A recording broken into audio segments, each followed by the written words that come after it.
Fala pessoal, bem-vindos ao Fala Varejo Podcast. É um canal, vamos tratar dos principais temas do varejo, falando com as principais pessoas do segmento, personalidades, conhecendo suas histórias, carreiras, desafios, curiosidades e muito mais. E hoje, como nosso primeiro episódio do podcast, estamos trazendo uma das celebridades importantes, que liderou há mais de 20 anos operações de e-commerce nacionais e multinacionais, como Carrefour, Walmart, C&C, Mercado Livre, Stanley Black & Decker, com foco na gestão omnichannel, multicanalidade, interação nas lojas físicas, e-commerce, televendas, mobile, mídias sociais, marketplace, SaaS e etc. Possui MBA em gestão empresarial na NAIP USP, extensão em estratégias digitais para negócios na Columbia Business School, no MIT, pós-graduação em marketing na ESPM e graduação em administração. Atualmente, ele é Ufa, diretor-presidente... Oi? ufa, Não. não acaba Atualmente, nunca não mais. terminou, tem bastante coisa É, e o currículo é grande. Atualmente é, é o diretor-presidente da Aprovari, Associação dos Profissionais do Varejo, e foi eleito profissional do ano, categoria Gestão e Estratégia, no primeiro Fórum E-Commerce Brasil em 2011. Estamos hoje é trazendo isso. para o nosso bate-papo Maurício Grandeza. Ufa, é o que eu falei, achei que não acabava mais isso aí. Não sei onde vocês acharam tanta informação, nem eu não sabia, né? Legal, Fala, Vinícius, obrigado Maurício, pelo tudo bem? convite. É um prazer estar aqui com vocês, estreando, né, esse canal. Muito legal. Falar de varejo é o que a gente gosta de fazer. É isso aí. Vamos lá. Então, como primeira pergunta aí do nosso bate-papo é sobre como você começou, né? Você começou na sua carreira muito jovem, e queria entender um pouquinho como é que foi esse início, essa experiência inicial, de que Ah, maneira que ela moldou aí sua abordagem no mundo dos negócios aí ao longo dos anos. legal, legal. Bom, eu comecei, como eu falei, comecei no varejo, de alimentação, então negócios da família, choperia, restaurante, depois fui ser trainee numa das grandes varejistas na época, que é o MAP, né? Estou entregando a idade, mas o MAP em Mesbla, né? Era gigante. A gente fez o processo todo de trainee, aí fui trabalhar em multinacionais de material de construção, Castorama, fui ser comprador, gerente de produto, Léo Madeiras, aí fui para o Sul, lá no Big, Walmart, depois virou Walmart, né?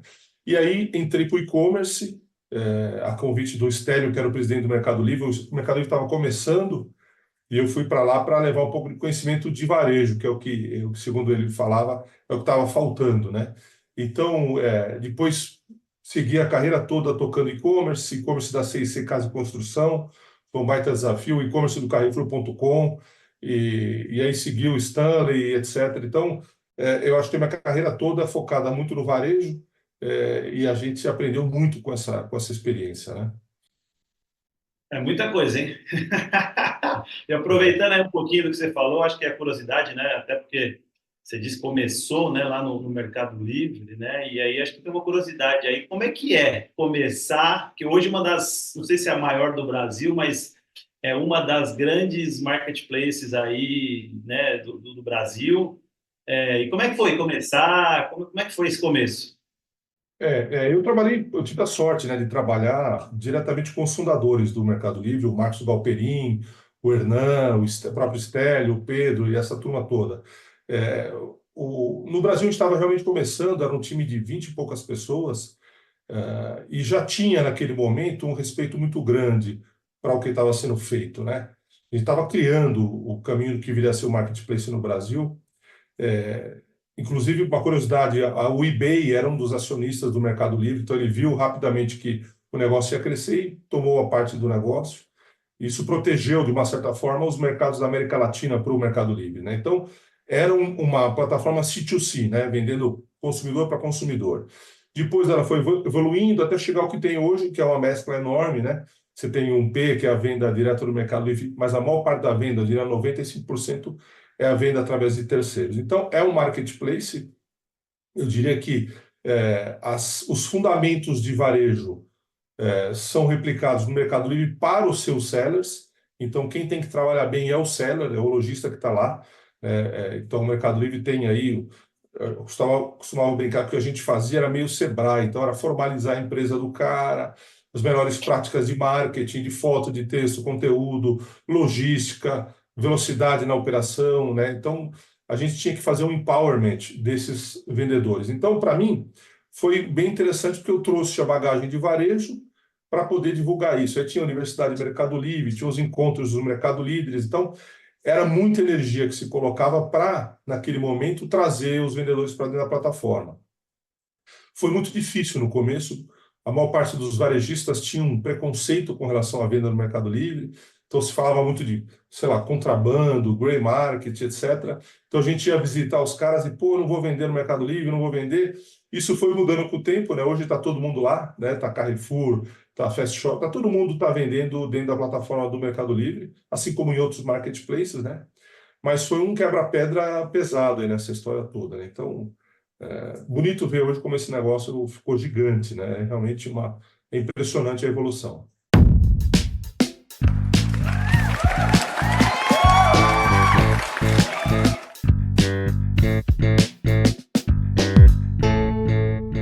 E, Mauricião, deixa eu te falar um negócio. Você falou do Mercado Livre, como começou, mas já estava formatado a questão do modelo de negócio? Isso já veio da Argentina, de repente formatado? E outra questão, você falou de várias barreiras, acho que uma das barreiras foi a questão da própria internet, né?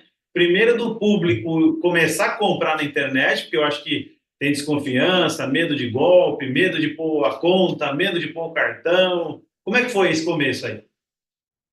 Bom, como eu falei, né, a gente teve a oportunidade de trabalhar diretamente com os fundadores do Mercado Livre. Nem eles sabiam exatamente o que ia acontecer, né? O que eles sabiam é que eles tinham pouco capital, então, em vez de copiarem e modelarem a Amazon no Brasil, eles fizeram a mesma coisa com o eBay. Então, ao marketplace, você precisa de menos investimento. Então, e é engraçado, nem se podia falar de estoque de produto, logística, esse tipo de coisa. Os caras tinham ojeriza real verdadeiramente de falar desse tipo de coisa, né? Porque o negócio era ser a plataforma de comprar e vender e não pôr a mão no negócio. A gente vê que hoje isso mudou muito, né? Aliás, foi mudando desde o começo, né? É, inicialmente não tinha nenhum tipo de comissão, aí teve uma pequena comissão, sei lá, 1%, aí chegou a 3%, aí voltou para 2%, criou uma taxa de anúncio, aí tirou a taxa de anúncio. Eu sei que hoje esse negócio está em quase 16, 17%, né? Então houve um crescimento constante aí desse take rate da plataforma. Eu acho que o grande aprendizado aí desse negócio do Mercado Livre, que hoje é uma empresa gigantesca, né? Um case de sucesso no Brasil e no mundo, inclusive, é que o negócio se adapta muito rápido. Então, eles foram tomando decisões muito rápido. Então, a empresa não era engessada, ela tomava a decisão: "Ah, não vamos fazer isso, não, agora vamos fazer, vamos mudar, vamos para cá, vamos para ali." Então, é uma empresa de inovação, uma empresa que reage muito rápido. O Mercado Livre sempre foi assim e continua sendo, né? Isso é espelho da doutrina que os fundadores colocaram na empresa, né? E agora tem uma pergunta aqui que a nossa produção investigou, são quase aí uns detetives, aí tem Eita, uma né? história que a gente sabe lá no Mercado Livre, que tem uma história que E você quase foi várias. preso durante o Não, começo, sua operação. Conta essa história aí, é. que acho que a maioria não sabe. Teve várias, foram várias histórias interessantes, né? Essa que você está falando especificamente foi. Eu estava num belo dia em casa, já tinha jantado, estava deitado. O pessoal, pô, você assistiu o Jornal Nacional? Eu falei, não, o que está acontecendo? Cara, olha aí, liguei. O sujeito tinha comprado um animal, uma cobra, pela internet. E aí o cara do Correio percebeu que era uma cobra, chamou a Rede Globo, chamou a polícia, e os caras foram fazer essa entrega, era através dos Correios ainda, foram fazer entrega na casa de quem comprou, né? E a Globo foi filmando, e quando chegou lá, o cara recebeu a mercadoria, deram voz de prisão para ele, e aí o repórter, pô, onde é que você comprou essa cobra? Eu comprei no Mercado Livre, né? Pô, E realmente a gente tinha, como a plataforma aberta, né, você podia anunciar qualquer coisa lá. A gente tinha uma área de animais que era para vender cachorro, gato, galinha, tal, não era para vender cobra, nenhum tipo de réptil, nem animal da fauna brasileira.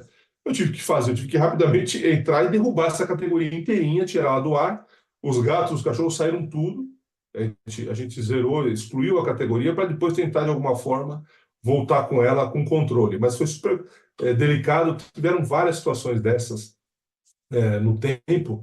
mas faz parte do aprendizado, né? Faz parte do crescimento. Então, acho que não foi nada tão grave assim, não. Dessa história de vender cobra realmente é inusitado, né? Mas vamos lá, seguindo o nosso bate-papo aqui, agora C&C, né? Vamos falar um pouquinho de C&C, porque C&C é um grande varejista importante em construção civil, né? Vem aí, se não me engano, uma aquisição como outro player importante e atuado fortemente no varejo ali, físico, né? Do autosserviço e tal, e aí você entrou no. Como é que você entrou para o e-commerce da C&C? Primeiro, assim, como é que foi a sua entrada? Você já É. estava no Mercado Livre, né? Como é que foi? Bom, exatamente mais um desafio. A gente, quando eu fui contratado lá pelo Jorge, o desafio é o seguinte: eles tinham colocado no ar a plataforma, não sabiam muito bem o que fazer, e estavam perdendo dinheiro, e aquilo não crescia, né? Então, acho que uma providência, sempre a primeira providência que eu fiz das empresas que eu passei, todas elas, foi a primeira coisa entender o cliente. Então, se você não entende o cliente, você pode tomar 1000 iniciativas e nenhuma delas funcionar, né? Então, a gente puxou o freio de mão. Fizemos uma espécie de focus group com os consumidores digitais, então donas de casa, pintor, eletricista, encanador. Fomos estudar profundamente o que esses caras estavam procurando, de que forma eles compravam, o que eles faziam na internet. E aí sim a gente tomou as providências de entregar uma coisa melhor do que estava sendo feita, né? Foi um baita desafio. Por 10 anos a C&C ficou sozinha na internet. Então era o único home center no Brasil que tinha uma operação online. E isso mostrou para a gente muita coisa boa, teve muita riqueza de informação. A gente entendia, por exemplo, que o consumidor ficava durante a semana pesquisando no nosso site e no final de semana ele ia comprar na loja, né? Então ele preparava uma lista gigante de materiais, de acabamento, tinta, etc., para poder chegar na loja e converter. Então tinha uma pesquisa, um fluxo enorme no online e tinha uma conversão importante no offline, né? Então aí já começa a falar do omnichannel, né? E depois a gente teve várias iniciativas que hoje se chamam de Omnichannel, naquela época a gente nem sabia qual era o nome, né? Mas a gente Claro. tinha, por exemplo, muita integração com as lojas, a gente tinha guerrilhas, promoções localizadas no município daquela loja, a gente tinha aqueles cursos online, cursos presenciais, né, de decoração, de DKP, sei lá, de pintura e de marcenaria, que o contato todo era feito através da internet e isso levava fluxo para dentro da loja. Então tinha muita coisa boa que acontecia, e esse provavelmente foi o case mais importante da minha carreira, porque nós éramos os únicos loucos que enfrentamos essa barreira e deu certo. Depois, hoje quase todos estão, Leroy está, a Telenor está, mas a gente foi pioneiro por algum tempo. Acho que a gente ditou aí um padrão de execução bem interessante do home center no online, né? Eu lembro dessa história aí, participei aí desde o começo, conheci a operação. E nesse ponto aí também eu sei que tem outras histórias inusitadas, né? Algumas, né? Mas uma das que também apuramos aqui é uma história, porque acho que todo mundo queria levar alguma coisa para vender na internet, né? Então, como qualquer área de compras, acho que recebe muita gente, né? Para apresentar produto, tudo que é tipo. E aí tem uma história de um produto que foi apresentar, era ativado por voz. Como é que foi essa história aí? Isso é muito interessante. A empresa, aliás, isso também foi comum com uma outra empresa que eu trabalhei, que foi a Léo Madeiras. A empresa era muito aberta para novos fornecedores, novos produtos. Então, tinha uma regra para isso. Então, toda sexta-feira à tarde tinha a porta era a porta aberta para receber tudo quanto era maluco, né? Tudo quanto era possibilidade de negócio e fornecedor, etc. E tinha algumas muito engraçadas. Você imagina que você tinha que passar por aquilo, então, um produto que não tem nada a ver, ou cores que não batem, o mercado não aceita. Teve essa que você está se referindo, provavelmente foi aquela da lâmpada, né? Então, era o começo da automação. A automação residencial não existia nada, né? Você tinha sensor de presença só. E o sujeito foi lá, então, levar um contator, uma forma de ligar e desligar as lâmpadas, né? Através da voz, né? Só que já na demonstração do produto não funcionava, né? Então ele ficava, lâmpada acender, lâmpada. Então ele ficava subindo, descendo, ia embaixo da cadeira para tentar melhorar a posição. Aí eu falei, imagina no escuro você tentar localizar esse receptor para poder funcionar, né? Mas tinha muita coisa engraçada e muita coisa boa. Eu acho que esse a regra número um da inovação, você está aberto, né? E as empresas têm que estar abertas, tá? Ela tem que ter portas abertas para receber coisas boas e coisas não tão boas, e você vai filtrar isso na operação, né? Com o teu pessoal, mas tem que estar sempre open mind, senão não evolui. Com certeza, concordo 100%. Tem que escutar de tudo. A parte boa dos bastidores é escutar essas histórias, tem algumas, né? É, Com certeza, o é, pessoal de compras tem algumas histórias aí, com certeza, mas se não abrir a porta, receber as pessoas, entender, dentro ali pode ser que seja um produto inovador, você sai na frente, né? exato, Agora, um exato. outro capítulo nosso também para entender um pouco, que é outro gigante do varejo, né? Esse varejista alimentar, mundial, não sei que posição no ranking, mas é um dos líderes mundiais aí do varejo, que foi o Carrefour, né? É, Então, é, sua movimentação para o Carrefour, um grande varejista também física, né? Loja física, não sei se quase de 100% no Brasil, né? Atuando, e aí você mais um desafio de é, é. montar ou atuar no online do Carrefour. Também eu cheguei, a operação já estava montada, estava muito difícil a sustentação. Eles tinham perdido a mão completamente, então o back-office da operação não estava preparado, o saque não estava dimensionado, logística, etc. Então a gente teve que rapidamente corrigir essas áreas para poder seguir crescendo. Então crescia, vendia muito, mas como todo varejo não alimentar, não dava lucro, né? Então vender geladeira, celular, televisão não estava dando margem. E aí, um belo momento, o presidente da empresa me chamou, que era o Fázio, falou: Grandeza, meu, nós temos que aprender a vender alimentos. O nosso core é comida, nós temos que vender comida online. Não adianta ficar vendendo televisão, perdendo margem.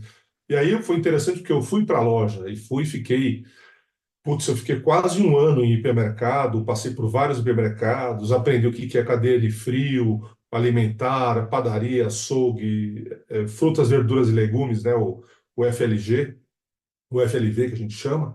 A gente foi entender também o hábito de consumo, a forma como o consumidor reage, para trazer isso para online. Então, como eu falei, né, para fazer esses movimentos, você tem que ter uma dose grande de humildade, né? Porque se você acha que já sabe, e você sai colocando no online o que você pensa, aquilo que você está enxergando, você normalmente comete bobagem, você perde muito dinheiro, né? Então, essa essa visão pé no chão, pé na loja, né, de você estar lá na frente no umbigo no balcão para poder entender, é super importante.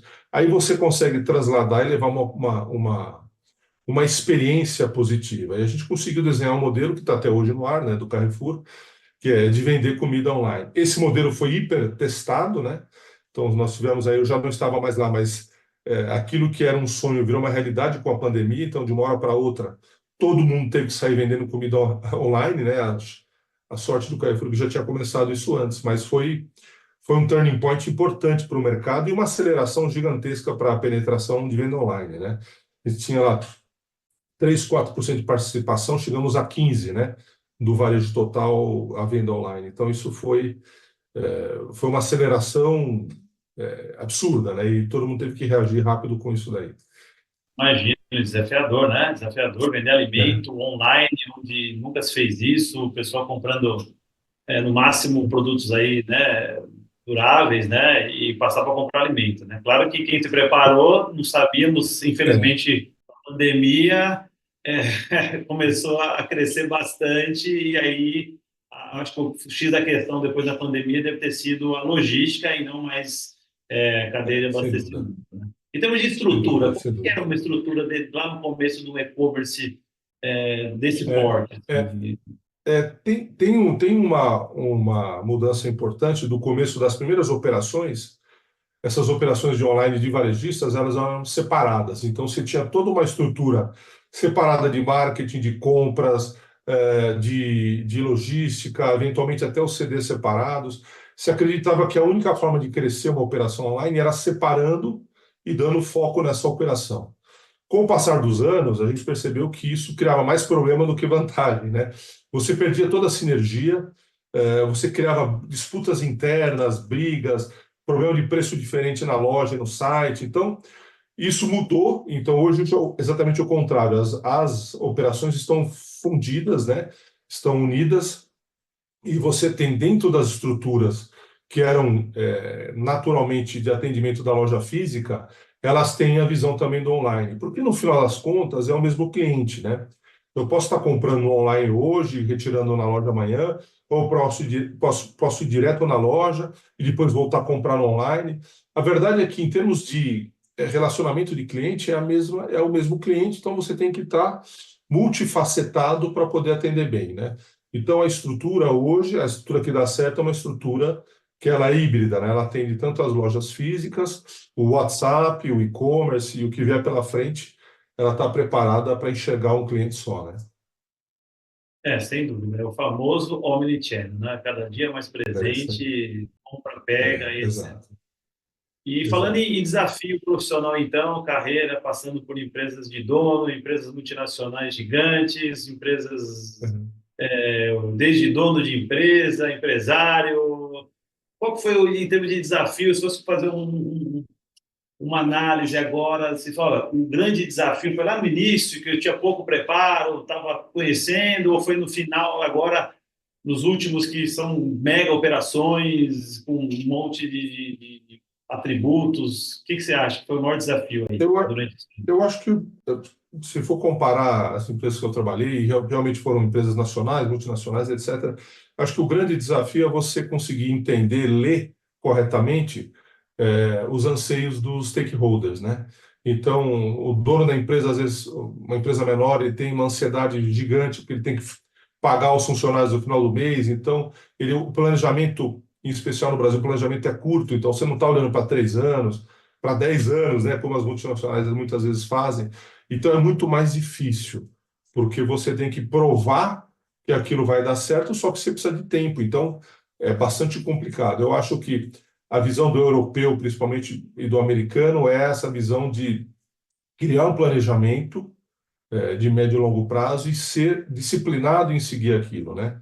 E no Brasil, até pelos planos, os planos econômicos, as mudanças, inflação, as crises, etc. Então, é, tudo isso fica prejudicado. Qualquer planejamento de 3 anos, 4 anos no Brasil é meio loucura, assim, meio utópico, né?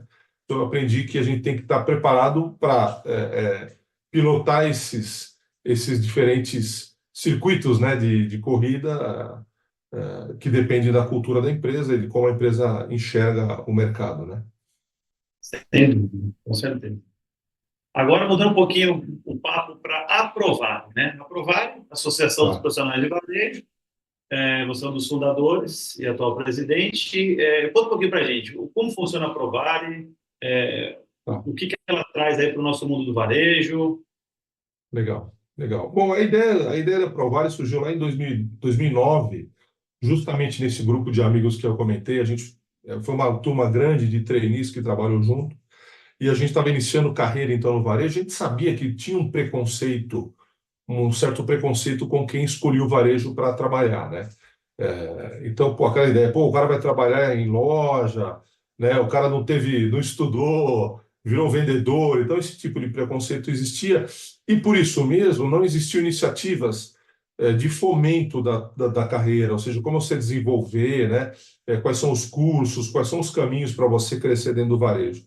Então, a gente criou a associação de uma forma de networking. Então, a ideia era trocar bastante informação, trocar cursos, putz, isso é legal, eu vi uma coisa interessante, tem um artigo lá fora. Então, a ideia, e era uma ideia bastante simples, sem pretensão, era de criar um network, que esse network fosse crescendo e a gente nunca perdesse, né? Então, pô, eu saí da empresa, não tenho mais contato, mas a gente mantém o que nos une é aprovar. Então, éramos em 4, 5 pessoas, hoje é um pouco mais de 6.000 pessoas que diariamente trocam informações, networking, pede ajuda, eu preciso arrumar um fornecedor, estou precisando de emprego, né? Esse tipo de coisa que acontece muito.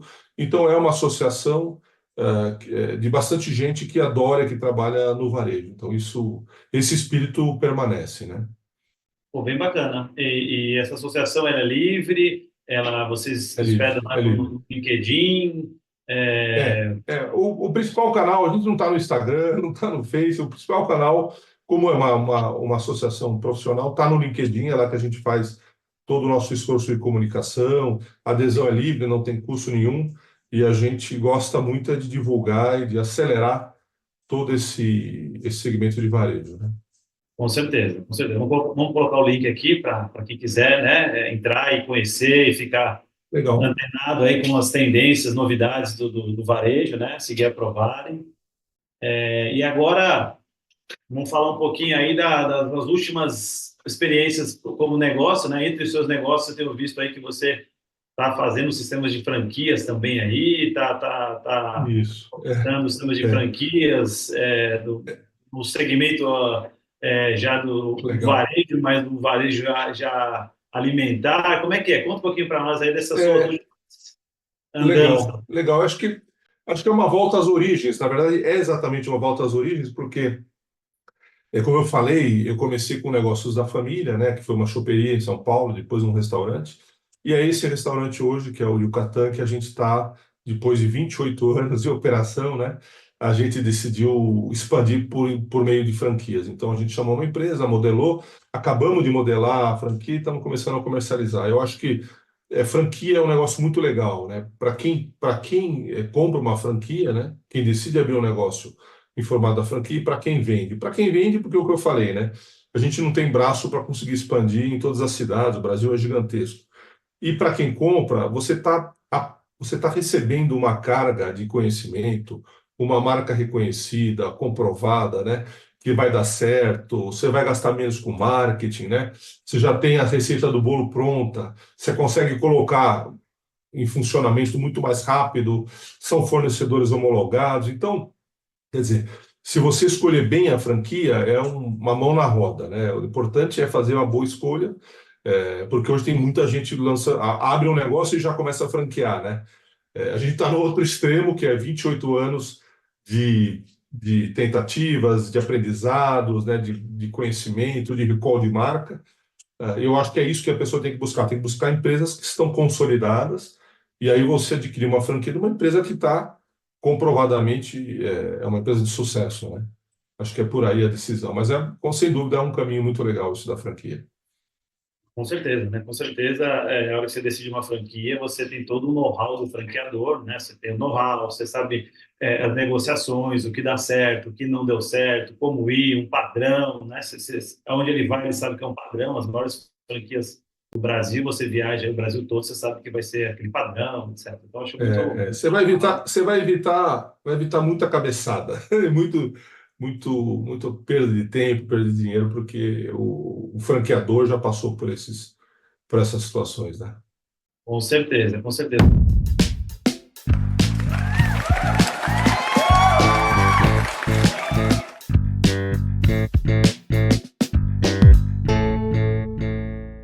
O papo está muito legal, a gente já passando aqui, tá Isso. chegando no final, acho que tem muita história, É vai isso convidar aí. para voltar várias vezes, mas como um dos Legal. pontos nossos aqui, até para a gente começar a compartilhar e entender um pouquinho, né, do que passa no nosso convidado, a gente pede algumas indicações para a gente consolidando, ver Ah, quais são os gostos, né?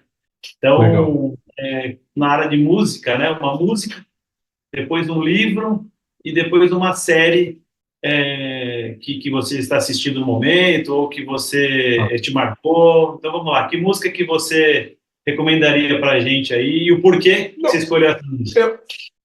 eu, eu acho que a música que toca, a música que a gente vai escolher, que eu escolhi, é uma música que eu ouço bastante, eu gosto muito da letra e da história que ela traz. A música não é muito conhecida, chama Simple Man, né? Quer dizer, Homem Simples.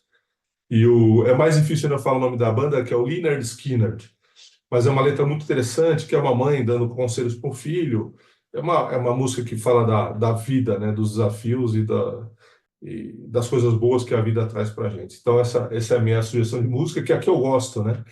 O Bacana. livro, eu acho que o livro que marcou a minha carreira desde o começo foi um livro que meu pai me deu lá atrás, é um livro muito antigo, foi o primeiro livro, acho que a gente pode dizer, nesse formato de empowerment, de autoajuda, de se botar você para frente, que é o Como Fazer Amigos e Influenciar Pessoas, do Dale Carnegie. Acho que é um livro que tem mais de 50 anos.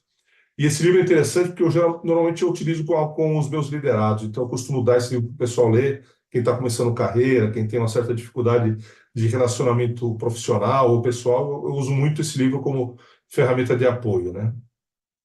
E eu acho que a série, uma série, por acaso, ela é recente que eu vi, porque eu gosto também do segmento, que é o Urso, né? The Bear, em inglês, que é da Star Plus. É uma série de um cara que é um chefe de cozinha muito louco, muito acelerado, e ele volta para corrigir um negócio da família, que também é um restaurante.